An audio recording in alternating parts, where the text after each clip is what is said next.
kita yang dirahmati oleh Allah Subhanahu wa taala. Marilah senantiasa kita bersyukur kehadirat Allah atas karunia nikmatnya, keimanan, kesehatan serta kesempatan sehingga sampai detik ini saya dan kalian semua harapannya dalam kondisi yang sehat, kondisi yang baik dan kondisi dalam bertakwa dan beriman kepada Allah Subhanahu wa taala. Oke anak-anakku, dalam PJJ kali ini kita sudah menginjak di bab 3. Kalau kemarin dalam pertemuan pertama sampai pertemuan kelima kita selesaikan bab 1 dan bab 2. Ini kita menginjak bab 3 dengan bab semua bersih hidup jadi nyaman.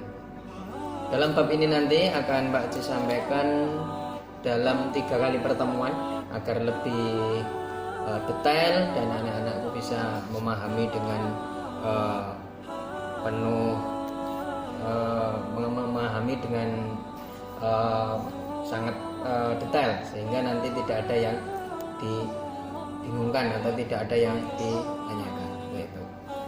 Jadi dalam bab 3 ini nanti kita akan membahas tentang toharoh, kemudian tata cara toharoh dan hikmah toharoh.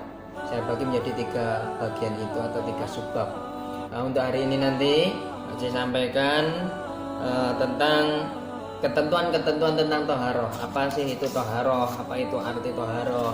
Kemudian kenapa kita harus toharoh? Nah, nanti akan Pak Ci sampaikan dalam pertemuan ini. Nanti akan Pak Ci berikan dalam bentuk video dan juga dalam bentuk file PDF. Pada intinya nanti sama, cuma video nanti disimak dengan seksama. Ketika nanti belum jelas, ketika mengerjakan umpan balik nanti bisa dibuka di file PDF-nya. Jadi nanti formatnya dalam materi pengantar atau dalam pengantar materi Pak Ci sampaikan secara sepintas tentang materi apa itu toharoh. Kemudian nanti bisa lebih didetailkan lagi, dibaca lagi. Kalau mungkin durasi videonya itu terlalu cepat atau terlalu singkat, nanti bisa dibaca di materi di PDF yang Pak Ci sampaikan, maupun mungkin anak-anak sudah punya buku yang kemarin diberikan oleh sekolah dari perpustakaan, itu sama isinya. Intinya selalu semangat belajar, jangan malas karena pandemi, tapi harus tetap semangat belajar. Itu saja pengantar dari Pak Ci. Semua taati apa yang menjadi ketentuan-ketentuan dari sekolahan maupun dari pemerintahan. Tetap di rumah, jangan sampai keluar rumah kalau tidak ada kepentingan yang sangat mendesak. Terima kasih, salam sehat. Assalamualaikum warahmatullahi wabarakatuh. Toharoh artinya bersuci dari najis dan hadas. Apa najis dan hadas itu? Nah, najis adalah kotoran yang menjadi sebab terhalangnya seseorang untuk beribadah kepada Allah Subhanahu wa taala. Sedangkan hadas adalah keadaan tidak suci pada diri seorang muslim yang menyebabkan ia tidak boleh sholat, tawaf, dan lain sebagainya. Nah, najis itu harus dihilangkan dari mana saja? Nah, dari sini ya.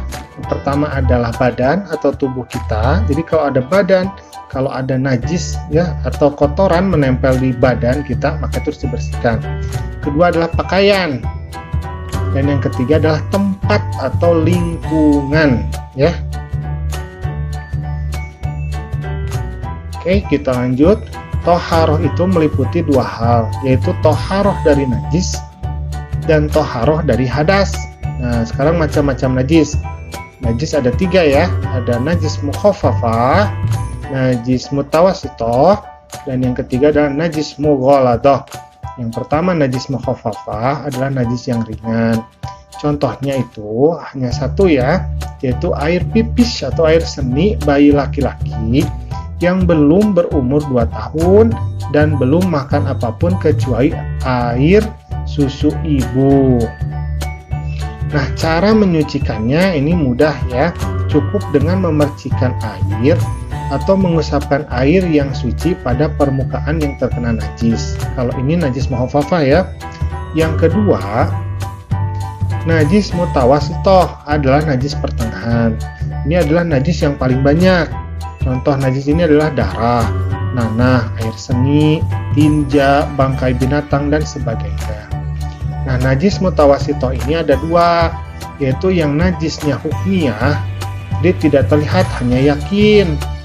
Jadi misalkan seperti ini. Tadi kita merasa terkena darah binatang, misalkan. Tapi sudah tidak terlihat, tapi kita yakin bahwa di situ ada najisnya. Nah, ini disebutnya najis hukmiyah. Jadi dialirkan air saja ke sana, ya. Jadi walaupun tidak terlihat bendanya, ya, zatnya, maka kita alirkan saja. Insya Allah menjadi bersih. Yang B-nya najis ainiyah. Ainun itu dari kata mata, ya, artinya mata. Nah, kalau yang terlihat, ya, maka ini harus dicuci sampai hilang bentuknya. Jadi kalau misalkan darah itu di kain yang warna putih akan terlihat kan, jadi menghitam, ya. Nah, sampai hilang hitamnya itu. Kemudian kalau berbau, maka baunya harus hilang, dan rasa. Jadi kalau misalkan masih ada rasanya, itu juga harus sampai hilang. Yang ketiga, najis mughalladhah, yaitu najis yang paling berat. Nah, najis ini bersumber dari dua binatang, yaitu anjing dan babi. Cara mensucikannya yaitu dengan membasuh sebanyak 7 kali menggunakan air. Tapi 1 kali di antara air tersebut itu sudah dicampur dengan tanah yang bersih dan suci, ya. Jadi jangan tanahnya kotoran binatang, itu nggak boleh, ya. Nah, sekarang kita akan berbicara tentang mensucikan hadas.